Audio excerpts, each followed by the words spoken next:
হ্যাঁ, এই যে 10 থেকে 2024 এর ভিতরে আমাদের টোটাল লাইফটাই ফেরারি গেছে। 2 বছর 7 মাস আমাকে জেল খেটেছি। আমার বাসায় কোনো ছেলে মানুষ থাকতো না, আমার 2টা মেয়ে বাচ্চা আছে আর আমার ওয়াইফ আছে। তো প্রতিদিন আপনার রাত্রে 2বার 3বার পুলিশ আসতো, আর বিজেপি আসতো, আর্মি আসতো। এইভাবে করে আমাদের ফ্যামিলিতে অনেক নির্যাতন করা হয়েছে। পুলিশের অস্ত্র নিয়ে আওয়ামী লীগের নেতাগুলো গুলি করতেছে, এরকম দেখা গেছে। আপনার সাংবাদিক আপনার কাছে অনেক ভিডিও ফুটেজ আছে। তো যেখানে পুলিশের অস্ত্র একজন সিভিলিয়ান ইউজ করতে পারে আওয়ামী লীগের, তো সেখানে নির্যাতনটা কোন পর্যায়ে আছে, কোন পর্যায়ে ছিল, কোন পর্যায়ে গিয়েছে, সেটা আপনি সহজেই অনুধাবন করতে পারছেন। আমার বাসায় ড্রাইভার, কাজের লোক সবাই গ্রেপ্তার হয়েছে। আমার ছোট ভাইকে বাসা থাকলো, সে গ্রেপ্তার হয়েছে, সবাই। আমার ওয়াইফ বা 2 বাচ্চাকে নিয়ে যায় নাই, কিন্তু এছাড়া আমার বাসায় এমন কেউ নাই কাজের লোক থেকে শুরু করে কেউ যে গ্রেপ্তার হয়নি, জেলখানে। সে বলে, বড় মা আমি কি বাসায় থাকতে পারবো? কেন? ওই ছেলে মানুষটা পাইনি গ্রেপ্তার করে নিয়ে যায়, তাহলে আমি বাসা থেকে পালাই যাই। 5 বছরের একটা বাচ্চা ছেলে।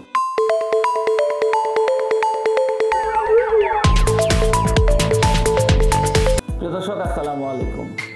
আমরা বাঙালি, আমরা বাংলাদেশি, আমরা জাতীয়তাবাদী বিশ্বাস করি।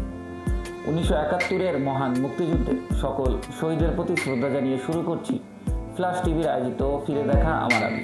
ফিরে দেখা আমার আমিতে আপনাদের সবাইকে স্বাগত। দীর্ঘ 15 বছর শেখ হাসিনার শাসনামলে এদেশের হাজারো মানুষ গুম, হত্যা, অত্যাচার, অপমান, লাঞ্ছনার শিকার। রয়েছে হাজারো মানুষের ভিতর হাজারো না বলা কথা।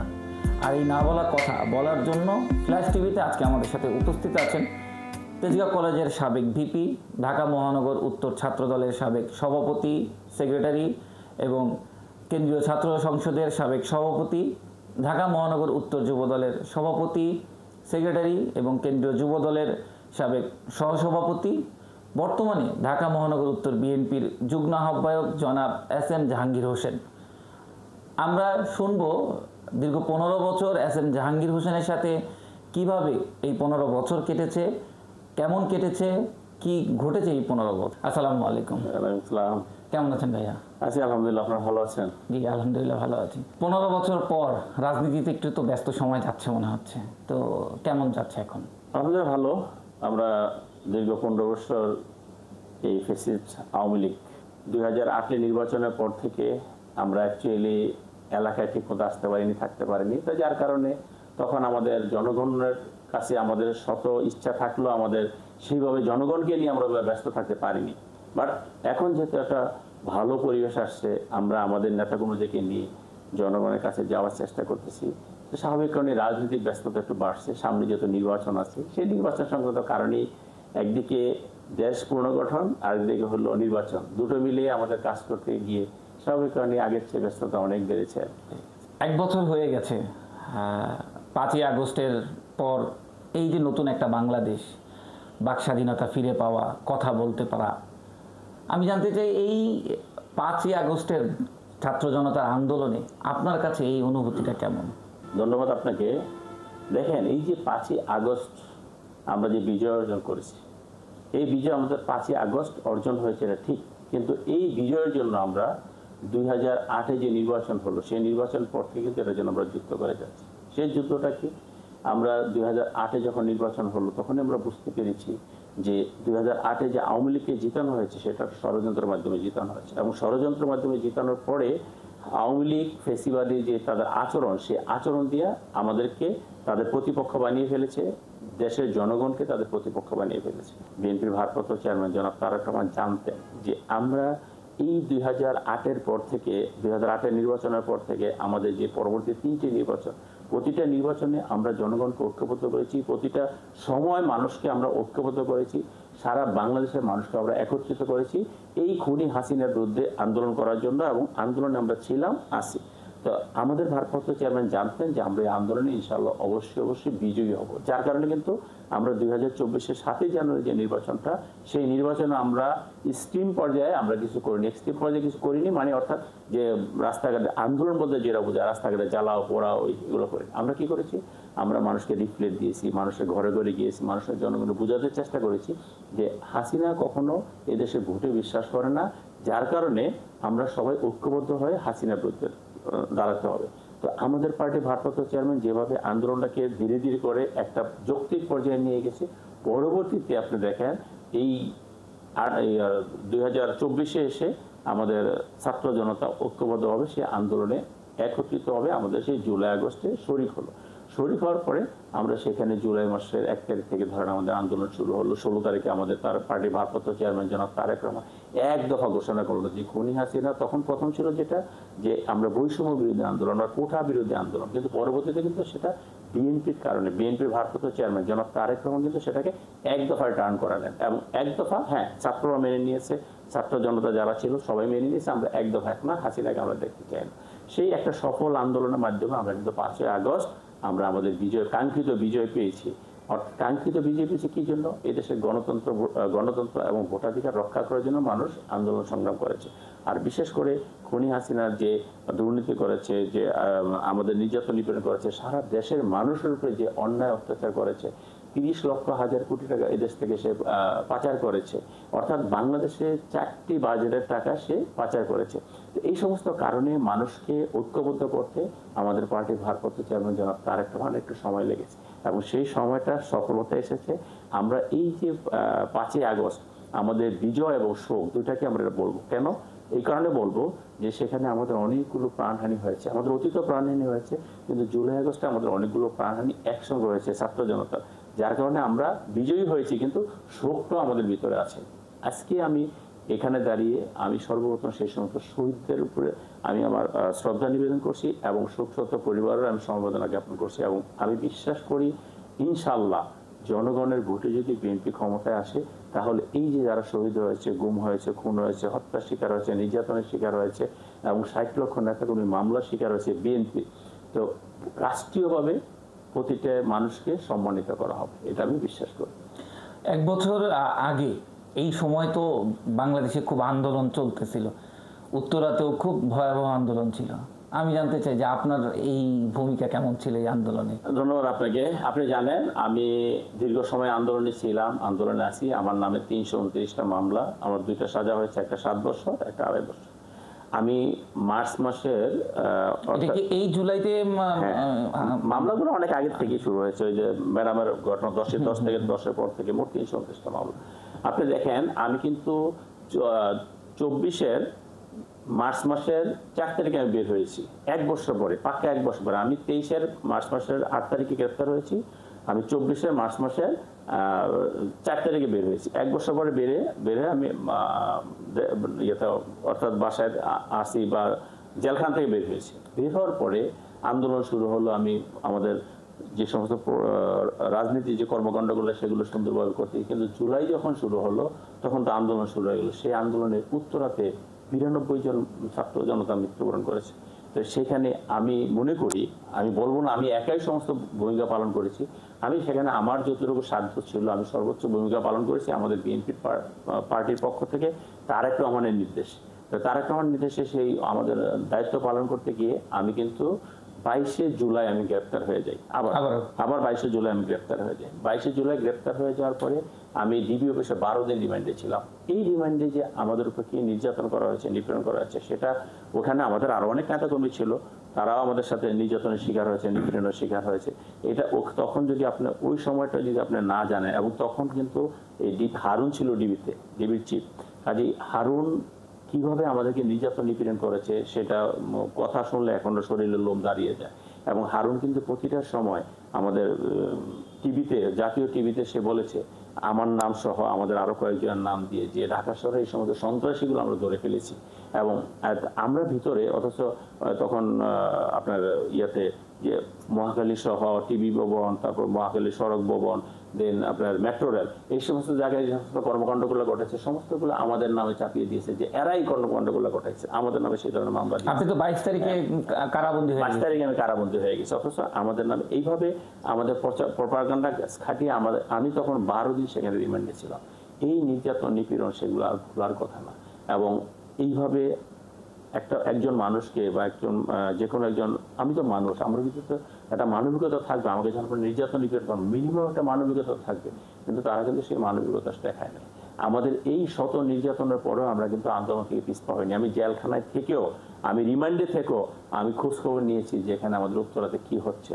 আমাদের উত্তরাতে অনেক আন্দোলন হয়েছে, আন্দোলনের সকলকে আমি ধন্যবাদ জানাই। আমাদের 92 জন মানুষ হতাহত হয়েছে, নিহত হয়েছে এবং হাজার হাজার মানুষ সেখানে আহত হয়েছে। তা আমি সেই সমস্ত সহযোদ্ধাদেরকে আজকে গভীরভাবে স্মরণ করি যে তারা বিজয়, অনেকেই যারা মৃত্যুবরণ করেছে তারা বিজয়টা দেখে যেতে পারলো না, এবং যারা আহত হয়েছে তারা হয়তো আমাদের সাথে আছে, এখনো আছে, তারা চিকিৎসা নিচ্ছে, কেউ তারা সুস্থ হয়ে উঠতেছে ইনশাল্লাহ। কিন্তু একটি সুন্দর বাংলাদেশ গড়ার জন্য, একটি গণতান্ত্রিক, একটি মানবিক বাংলাদেশ গড়ার জন্য আমাদের পার্টি ভারপ্রাপ্ত চেয়ারম্যান জনাব তারেক রহমান দীর্ঘদিন যে প্রচেষ্টাটা করে যাচ্ছে, সেটা আমরা এই আন্দোলনের মাধ্যমে, টোটাল এই গত 16 বছরের আন্দোলনের মাধ্যমে সেটা আমরা সফলতার মুখ দেখেছি, এবং আমরা বিশ্বাস করি এই সফলতা আগামী দিনে বাংলাদেশকে অনেক দূর নিয়ে যাবে। 15 বছর আপনার রাজনীতির বয়সও দীর্ঘ সময় ধরেই, যেহেতু ছাত্র রাজনীতি, কলেজের ভিপি, তারপরে মহানগরের ছাত্র দলের সভাপতি, সেক্রেটারি যুব দলের, মানে ক্রমান্বয়ে অনেক দূর আপনি এসেছেন।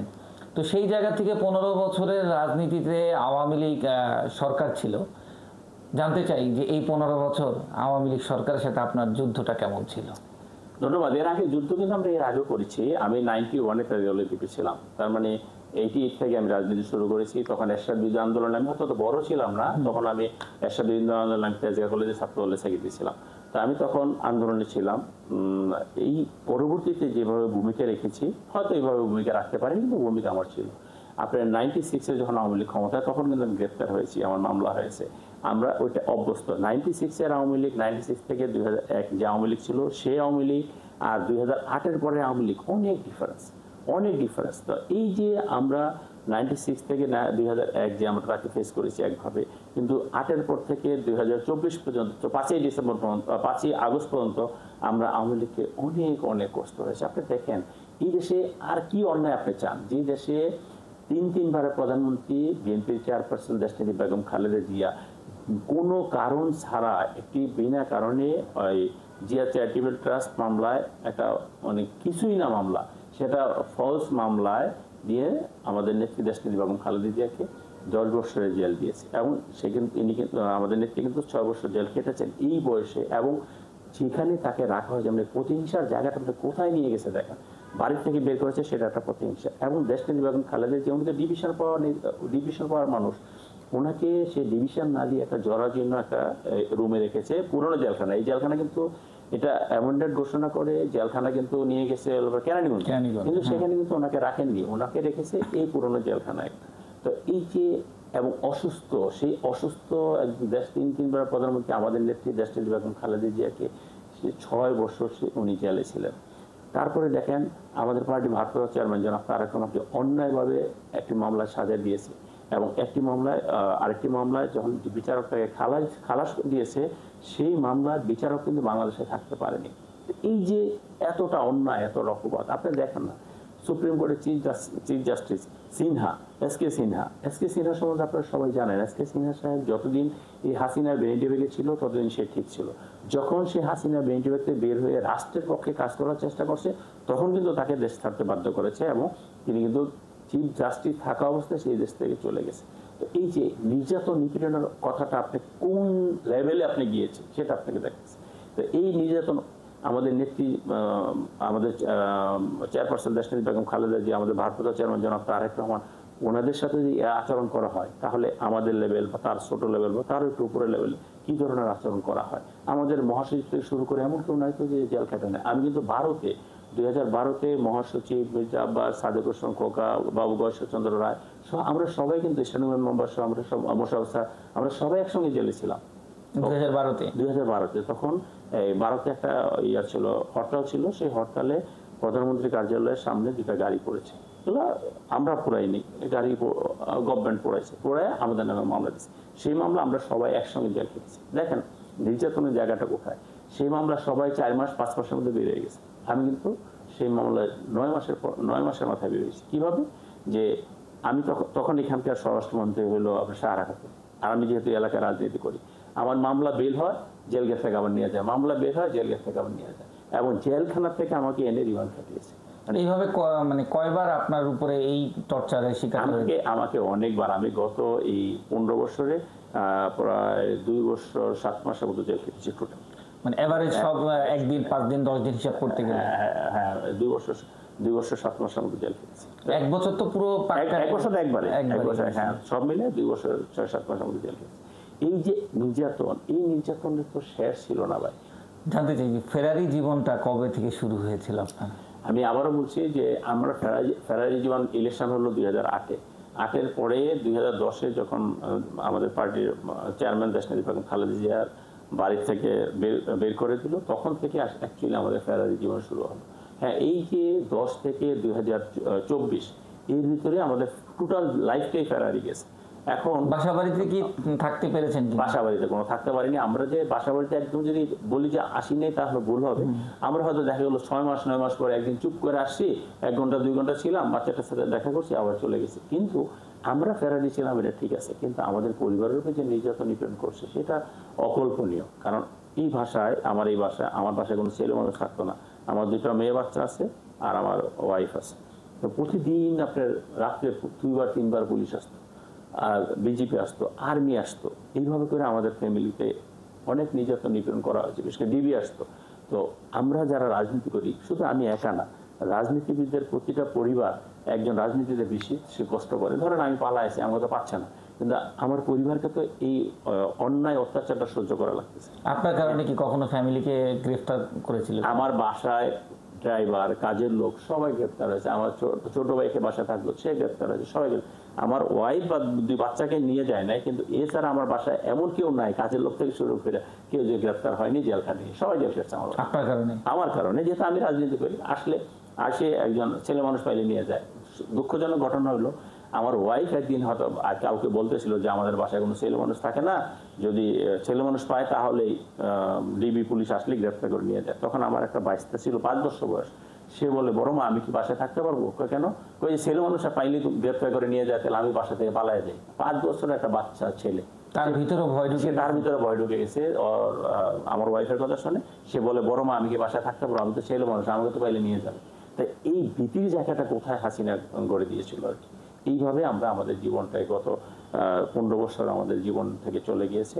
আমরা তারপরে আমরা খুশি, এখন আমরা হ্যাপি আছি এই কারণে যে দেশের জন্য আমরা কিছু করতে পারতেছি। দেশের মানুষ আমাদের দিকে তাকিয়ে আছে। আগামী দিন যাতে অতীতে যা হয়েছে সেগুলো ভুলে গিয়ে আমরা যাতে জনগণের জন্য একটি সুন্দর রাষ্ট্র বিনির্মাণ করতে পারি। বিএনপির ভারপ্রাপ্ত চেয়ারম্যান জনাব তারেক রহমানের নেতৃত্বে যেটা এই দেশের মানুষ তারেক রহমানের দিকে তাকিয়ে আছে।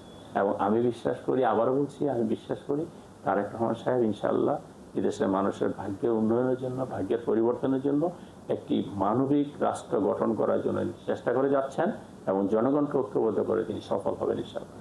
জানতে চাই, এই 15 বছরের হামলা মামলা বা আপনারা যখন মিটিং মিছিল করতেন, রাস্তাঘাটে অবরোধ করতেন, কখনো আওয়ামী লীগের বা তাদের ছাত্রলীগ যুবলীগের হাতে শিকার ছিলেন কিনা নির্যাতনের? হ্যাঁ, এটা তো একটা মিছিল যখন হয় তখন পুলিশ আওয়ামী লীগ তখন একসঙ্গে আসতো, একসঙ্গে আমাদেরকে হয়তো অনেক সময় দাবি হয়েছে, ওরা আমাদেরকে দিলাম আসছে, আমরা ওদেরকে দিলাম আসছে, এভাবে মাঠে এগুলো হয়েছে। হয়তো দেখা গেলো যে আমাদের একটা কর্মী পিছনে পড়ে গেছে, তাকে ধরে মারছে, মেরে পুলিশে দিয়ে দিয়েছে, এগুলো তো অহরই হয়েছে।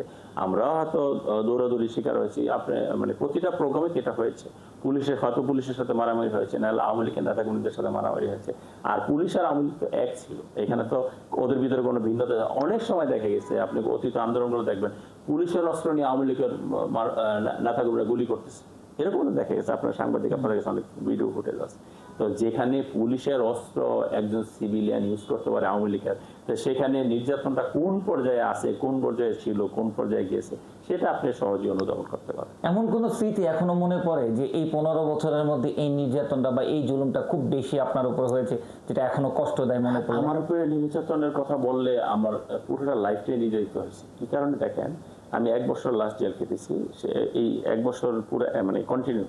তো সেখানে আমি ছিলাম কাশিমপুরে, আমাকে কাশিমপুরে রেখেছি। কাশিমপুর থেকে প্রতিদিন আমাকে নিয়ে আসতো জেলখানা কোর্টে, প্রতিদিন। আমার যেহেতু 329টা মামলা, আমার কতগুলো মামলা? 329টা মামলা খেয়েছেন। হ্যাঁ, 329টা। আমাকে ডেইলি এই কাশিমপুর থেকে প্রতিদিন আমাকে কোর্টে নিয়ে আসতো, ঢাকা কোর্টে। তো কাশিমপুর থেকে আমি সকাল 6টায় আমরা গাড়িতে উঠতাম। তো একটা মানুষ যখন সকাল 6টায় গাড়িতে ওঠে, তার ঘুমোতে করতে হবে কয়টা? মিনিমাম 4টায়। তো 4টায় উঠে গোসল করে নামাজ পড়ে তারপর গাড়িতে ওঠা, আসতাম কোর্টের থেকে আবার রওনা করতাম 7টার সময়। ওখানে পৌঁছাতে 11টা সাড়ে 11টা রাত্রে। তো 11টা সাড়ে 11টা যদি বাজে, তো সেই লোকটা কখন ঘুমায়, কখন খায়, কখন নামাজ পড়ে, আবার 4টার সময় উঠতে হবে। এইভাবে করে এই যে একটা বছর আমার যে কষ্ট হয়েছে, এবং আমাকে সাজা দেওয়ার জন্য আমাকে একদিন 3টার সময় সেখান থেকে আমাকে নিয়ে আসছে, 3:30টার সময়। আমি সেদিন কোর্ট আছে আমি জানতাম না, আমাকে জোর করে, আমি বলছি আমি যাবো না, আমার কোর্ট নাই, আমাকে ওখানে জোর করে নিয়ে আসছে, কারণ জেলখানার ভিতরে আমি তো বন্দি, আমার কিছু করার নেই। সেখান থেকে আমাকে ঢাকা করে 5টার সময় পৌঁছেছি, 5টা না 5:30টায় পৌঁছেছি। আর রাত্রে 2টা পর্যন্ত আমার সাক্ষী হয়েছে, রাত্রে 2টা পর্যন্ত সাক্ষী হয়ে তারপর দিন আমাকে 2 দিন পরে সেই মামলা আমাকে সাজা দিয়েছে। 11 জন সাক্ষী আসছে, একদিন 11 জন সাক্ষী নিয়েছে, এবং রাত্রে 2টা পর্যন্ত। এবং রাত যখন 11টা বাজে তখন ম্যাজিস্ট্রেট আমাকে বলে যে জাহাঙ্গীর সাহেব আপনার তো আবার সকালে কোর্টে আসতে হবে। আমি হ্যাঁ, তাইলে আপনার পাঠায় দিই, আমি ওদের সাক্ষীটা শেষ করি। আমি সেটা আপনার ব্যাপার। তো আমার উকিল বললো যে না, আমার আসামি ছাড়া আমি সাক্ষী নিব না। তারপরে বললো না, যেহেতু উনি সকালে আসবে উনি চলে যান।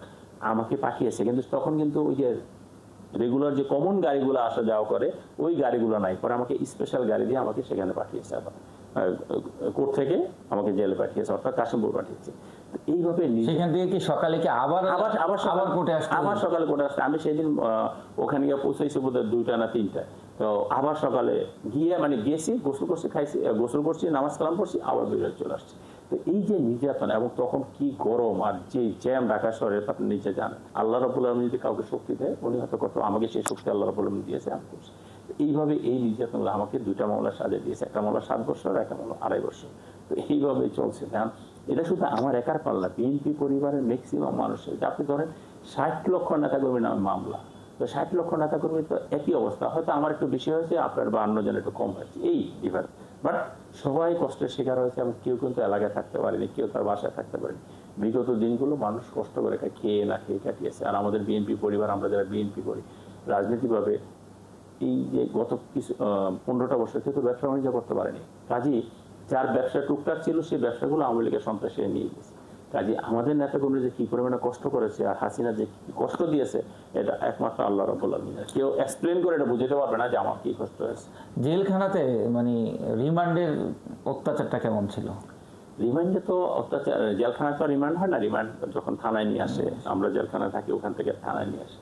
থানায় এসে তো এখানে আরেকটা কি বলবো, ম্যাচাকার অবস্থা। আমাদেরকে নির্যাতন নিপীড়ন যতটুকুই করে, সেখানে আমাদের ঠিকমতো খাইতে দেয় না, আমাদের পরিবেশ আমাদের ফ্যামিলিকে ওর সাথে দেখা করতে দেয় না, পানি চাইলাম পানি দেয় না, ফ্লোরে একটা পেপার রাখবো সেই পেপারটা বন্ধ দেয় না, চাদর টাদর দূরের কথা, একটা মানুষের জন্য একটা পেপার। আর যে নোংরা জায়গায় আমাদেরকে রাখে, ধরেন একটা ছোট্ট রুম, এরকম একটা রুম, এরকম বাথরুমের দরজা টরজা কিছু নাই, এখানে হয়তো আমরা 10-15 জন আছি, 10-15 জন রেখে দিচ্ছি, যে যেমন খুশি রাত কাটাচ্ছে, 3 দিন 4 দিন 5 দিন রিমান্ডে। রিমান্ডের কষ্টের কথা তো আর বলার অপেক্ষা রাখে। 5 তারিখের আগে কথা একটু আসি, যেহেতু বলেছেন যে 22 তারিখে আপনাকে ধরে নিয়ে গেছে, 22শে জুলাই ডিবি ধরে নিয়ে গিয়েছিল, সেই সময় কি নির্যাতনটা বেশি ছিল? সেই সময় অনেক নির্যাতন ছিল ভাই। আমরা যখন ডিবি অফিসে ছিলাম, ডিবি কার্যালয়ে, আমরা অনেকে, আমাদের এখানে আমি নাম বললে অনেক টাইম লাগবে, অনেকেই ছিল।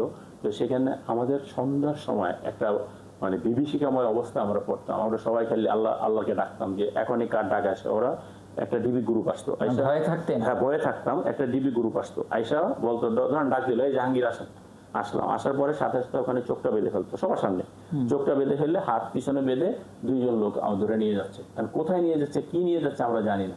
তা আমাদের নিয়ে সেখানে কাউকে ওই ইলেকট্রিক চেয়ারে বসাইছে, কাউকে লাঠি পিটা করছে, কাউকে হ্যাং করে মারছে, এইভাবে নিয়ে যাচ্ছে। তখন কিন্তু আমাদের চোখ বাঁধা। আবার নির্যাতন নিপীড়ন শেষ, আমাদেরকে যেভাবে নিয়েছে আবার ওইভাবে ওই রুমে দিয়ে যেত। এবং ওই রুমে আসার পরে আমরা সবাই যাকে নিয়ে আসলো তার সেবা করার জন্য আমরা ব্যস্ত হয়ে যেতাম। আমরা যারা ওখানে আসি আর কি, রেস্ট অফ, ধরেন ওখানে আমরা 15 জন আছি বা 20 জন আছি, একজন নিয়ে গেছে, এরপরে আবার আরেকজন নিয়ে যেত। ধরেন আমাকে নিয়ে রেখে নিয়ে আসলো, সবাই মিলে আমাকে সেবা করে। কেউ একটু পানি দিতেছে, কেউ হাত পা একটু টিপিতেছে, আঙুল টাঙ্গুল টেনে দিচ্ছে, বা কেউ মাথা। কারণ আমরা তো সবাই তখন অজোরে কান্না করতেছি। নির্যাতনের পরিমাণটা এরকম যে আমরা যে রুমে ঢুকবো, আমরা ঠিক মতো ঢুকতে পারতেছি না, আমাদের ধরে ধরে কোনো রকম ল্যাঙ্গুয়েজ, কেউ খোরাইতেছে, কেউ হাতে ইয়া করতেছে। এইভাবে করে আমাদের সেখানে নির্যাতন নিপীড়ন করেছে। এবং একজন মানুষও যখন ফিরে আসতো, হেঁটে রুমে ঢুকতে পারতো না। সবাই কে সিনিয়র কে জুনিয়র, কাউ ওটা ব্যাপার না। সবার আগে বাংলাদেশ, এই স্লোগানকে সামনে রেখে জানতে চাচ্ছি যে আগামীর 18 ঢাকা 18 আসনে আপনি তো মনোনয়ন চাচ্ছেন বিএনপি থেকে, আগামী বাংলাদেশ বা ঢাকা 18 কেমন হবে আপনার মতামত? ধন্যবাদ আপনাকে। আপনারা জানেন আমরা মানুষের জন্য রাজনীতি করি, দীর্ঘদিন রাজনীতি করি। আমার রাজনীতি বললাম তো 88 থেকে আমি রাজনীতি করি। এই ঢাকা 18 নিয়ে আমার একটা স্বপ্ন আছে এবং ঢাকা 18 জনগণকে নিয়ে আমি কাজ করে যাচ্ছি দীর্ঘ। প্রতিটা রাজনীতি কর্মীর একটা স্বপ্ন থাকে, সেই স্বপ্ন বাস্তবায়ন করার জন্য সেই কর্মী তার প্রাণপণ চেষ্টা করে। এই ঢাকা 18-তে যখন আমি চিন্তা করছি আমি এখানে মানুষের জন্য কল্যাণকর কিছু করব, আমি সেভাবে কাজ করে যাচ্ছি। তার সুবাদে আমাকে দেখেন 2018-তে যে নির্বাচন হলো সেই নির্বাচনে কিন্তু আমাকে মনোনয়ন দিয়েছিল, কিন্তু পরবর্তীতে সেখানে আমাদের জোটের কারণে আমাকে চেঞ্জ করেছে, জোটে এখানে আরেকজনকে মনোনয়ন দিয়েছে। তারপরে যখন 2020 তখন তখন সারা খাতুন এমপি হয়েছে আওয়ামী লীগের। পরবর্তীতে 2020-এ যখন সারা খাতুন মারা যায়, তখন সারা খাতুন মারা যাওয়ার পরে আমি মনোনয়ন চেয়েছি বিএনপি থেকে, আমাকে কিন্তু পার্টি মনোনয়ন দিয়েছে এবং আমি নির্বাচন করেছি। তৎকালীন সময় নির্বাচন কি হয়েছে আপনারা জানেন। আমার নির্বাচন হয়েছিল 12 নভেম্বর। আমি যে নির্বাচনটা করেছি 12 নভেম্বর নির্বাচন হয়েছে। সেই 12 নভেম্বর নির্বাচনে কিন্তু সেই 18 একই কাহিনী করেছে। 12 তারিখে নির্বাচন, 7 তারিখে একটা মামলা করলো আমাদের এই ঢাকা 18 আসনের 260 জনকে আসামি করে, স্পেসিফিক 260 জনকে, 7 থানায় 260 জনকে আসামি করে মামলা করলো। আমাদের নেতা কর্মীদের আমাকে আগেও মামলা ছিল আওয়ামী লীগের দেওয়া, তো সেই মামলাও ছিল। তারপরে একটা নতুন মামলা দিয়ে একদম সবাইকে বাড়ি ছাড়া করে দিল। তারপরেও কিন্তু 12 নভেম্বর যে নির্বাচন, সেই নির্বাচনে আমি সকাল থেকে প্রতিটি সেন্টারে ঘুরেছি, সেখানে দেখছি আওয়ামী লীগের গুন্ডা বাহিনী সারা ঢাকা শহর থেকে এক হয়ে গেছে। কারণ ঢাকা শহরে একটা মাত্র নির্বাচন, ওরা যেভাবে আসছে আমরা তো সেভাবে জিতে পারিনি। হ্যাঁ, আমাদের নেতাকর্মী সেখানে ছিল, কাজ করেছে, ইভিএম এ ভোট হয়েছে। ইভিএম এ ভোট দেখা গেলো সেখানে তারা ঘটনা কি ঘটেছে, আপনি ভোট দিতে গেছেন, হয়তো আপনি ধানের শেষে ভোট দেবেন, আপনার ভোটের আঙ্গুলের চাপ রেখে বলছে আপনার ভোট দেওয়া হয়ে গেছে, আপনি যান। তো এইভাবে করে তখন ওরা কাজ করে তৎকালীন সময়ে এই এলাকার সন্ত্রাসী হাবিব হাসানকে পাশ করিয়েছে। তো যাই হোক, সেটা কি ভোট হয়েছে সবাই জনগণ জানে। তা আমার বক্তব্যটা হলো যে আমি এই এলাকা ঢাকা 18 আসনে যে সমস্ত মানুষ আছে, জনগণ আছে, সম্মানিত নেতৃবৃন্দ আছে, তাদের জন্য আমি কাজ করে যাচ্ছি। অতীতও কাজ করেছি, এখনো কাজ করেছি, আমি একটু কাজ করে যাবো ইনশাআল্লাহ। এবং পার্টি যদি ইনশাআল্লাহ আমাকে মনোনয়ন দেয়, আমি আমার মতো করে এই দেশের মানুষের ভাগ্যের পরিবর্তন করার জন্য, ঢাকা 18 আসনের মানুষের ভাগ্যের পরিবর্তনের জন্য, এলাকার উন্নয়নের জন্য, এলাকা চাঁদাবাজ মুক্ত করার জন্য, এলাকা দখল মুক্ত করার জন্য, এলাকা দুর্নীতি মুক্ত করার জন্য, এলাকা মাদক মুক্ত করার জন্য, অর্থাৎ একটি সুস্থ সমাজ ব্যবস্থা দেওয়ার জন্য যতগুলো কর্ম আছে আমি নিজে জীবনের শেষ রক্তবন্ধ দেওয়া হলো, আমি সেটা করে যাবো ইনশাআল্লাহ। এবং আমি বিশ্বাস করি আল্লাহ রাব্বুল আলামিন যদি আমাকে সেই সুযোগ দেয়, আমি একটি সুন্দর সমাজ ব্যবস্থা গঠন করতে পারবো। এটা নেতৃত্ব দিবেন আমাদের পার্টির ভারপ্রাপ্ত চেয়ারম্যান জনাব তারেক রহমান, এবং তারেক রহমান নেতৃত্বে এবং তারেক রহমান নির্দেশে এটা একটা পাঠযোগ্য সমাজ ব্যবস্থা আমি গড়ে তুলবো ইনশাআল্লাহ। এবং যে কথাগুলো বললাম যে সন্ত্রাস মুক্ত, মাদক মুক্ত এবং চাঁদাবাজ মুক্ত, কিশোর গ্যাং মুক্ত, সমস্ত কিছু সামাজিক অন্যায়ের সাথে যেগুলো সম্পৃক্ত প্রতিটা জায়গায় আমরা অ্যাড্রেস করব এবং কোনো অন্যায়কারী সমাজে থাকতে পারবে না ইনশাআল্লাহ। দেশবাসীর জন্য এবং ঢাকা 18 জনগণের জন্য কি বলবেন? ঢাকা 18 দেশবাসীর জন্য কথা একটাই, যে আমাদের পার্টি ভারপ্রাপ্ত চেয়ারম্যান জনাব তারেক রহমান জাতিকে ঐক্যবদ্ধ করছে, আগামী দিনে ঐক্যবদ্ধ করে একটি মানবিক বাংলাদেশ গড়বে। এবং তার নেতৃত্বে এই ঢাকা 18 আসন, এই বাংলাদেশের মধ্যে এই ঢাকা 18 আসনের জনগণের প্রতি আমার শ্রদ্ধা থাকলো। এবং আমি ঢাকা 18 আসনের মানুষকে বলবো আপনারা ঐক্যবদ্ধ থাকবেন এবং বিএনপির পক্ষে থাকবেন, যারা সমাজে কল্যাণমূলক কাজ করে তাদের পক্ষে থাকবেন। এবং বিএনপি অর্থাৎ এই পর্যন্ত আপনারা দেখেছেন যতবার নির্বাচন হয়েছে জনগণ ভোট দিতে পেরেছে, দানের শীষের প্রার্থীকে ভোট দিয়েছে। ইনশাল্লাহ আগামীতেও এখানে একটা ভালো নির্বাচন হবে এবং সেই নির্বাচনে এই ঢাকা 18 আসনের জনগণ দানের শীষের প্রার্থীকে বেছে নেবে ইনশাল্লাহ। এবং দানের শীষে আপনারা ভোট দিয়ে জয়যুক্ত করবেন, সেই দানের শীষের প্রার্থী আপনাদেরকে উন্নয়ন দিবে, আপনাদেরকে একটি সুন্দর সমাজ ব্যবস্থা দিবে, আপনাদেরকে একটি সুন্দর মানবিক বাংলাদেশ গড়ার সহযোগিতা করবে ইনশাআল্লাহ। ধন্যবাদ ভাইয়া, আপনার এই মূল্যবান সময় থেকে ক্লাস টিভিতে সময় দেওয়ার জন্য। আপনাকে ধন্যবাদ। আপনার মাধ্যমে আমাদের ক্লাস টিভি যে কলা কৌশলী আছে সকলকে ধন্যবাদ। এবং আগামী দিনে যারা এই আমাদের কথাগুলোর সঙ্গে যদি আমাদের কোনো ভুল ভ্রান্তি হয়ে থাকে আপনাকে অসন্তোষ দৃষ্টিতে দেখবেন। এবং আমরা যাতে সমাজের প্রতিটা স্তরে কাজ করতে পারি, প্রতিটা মানুষের জন্য কাজ করতে পারি, মুখে যেটা বলি সেটা যাতে অন্তরে ধারণ করি, সেজন্য আমাদের জন্য দোয়া করবেন ইনশাল্লাহ। এবং আমাদের নেত্রী দেশনেত্রী বেগম খালেদা জিয়া, আমাদের পার্টির ভারপ্রাপ্ত চেয়ারম্যান জনাব তারেক রহমানের জন্য দোয়া করবেন, যাতে তারা সুস্থ থেকে এদেশের মানুষকে সেবা দিতে পারে।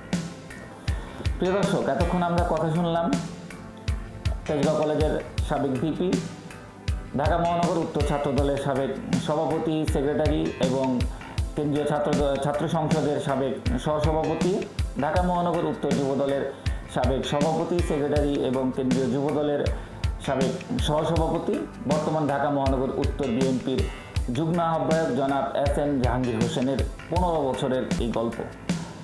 আমরা শুনলাম দীর্ঘ 15 বছরের নির্যাতনের গল্প, আমরা শুনলাম 15 বছর কিভাবে কেটেছে, আমরা শুনলাম 15 বছর এস.এম. জাহাঙ্গীর হোসেনের জন্য তার ফ্যামিলি কতটা নির্যাতিত ছিল।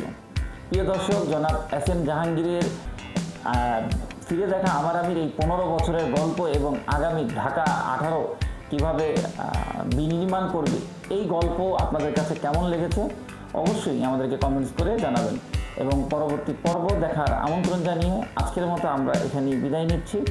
সবাই ভালো থাকবেন, সুস্থ থাকবেন। আল্লাহ হাফেজ।